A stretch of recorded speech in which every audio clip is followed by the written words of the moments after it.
கிட்டத்தட்ட ஒரு வாரமாக காட்டில் காணாமல் போன 31 வயது இளைஞர் இன்று பாதுகாப்பாக கண்டுபிடிக்கப்பட்டார். கைருல் சஹாரி என அடையாளம் காணப்பட்ட அந்த இளைஞரை பொது நடவடிக்கை படை உறுப்பினர்கள் இன்று காலை 7:43 மணியளவில் பர்மாத்தாங் பகுதியில் கண்டுபிடித்தனர் என சபா மாநில தீயணைப்பு மீட்புத்துறை தெரிவித்தது.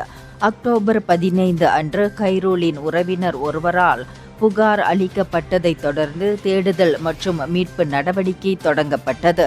கைருல் அதற்கு முந்தைய தினம் தனது உறவினருடன் சேர்ந்து மீன் பிடிக்கவும் காட்டு விளைபொருட்களை சேகரிக்கவும் சென்றிருந்தார். அவர்கள் முகாமிற்கு திரும்பும் வழியில் இருவரும் பிரிந்து போனதாக கூறப்படுகிறது. கைருலை தொடர்பு கொள்ள முயன்றபோது அவரது கைபேசியின் சார்ஜ் குறைந்து வருவதாக வாட்ஸ்ஆப்பில் தகவல் அனுப்பியிருந்தார். கடும் மழை காரணமாக அவரை தேடும் பணியில் சிக்கல் ஏற்பட்டது. இருப்பினும் அவரை தேடும் பணி தீவிரப்படுத்தப்பட்டிருந்தது என துறை தெரிவித்திருந்தது.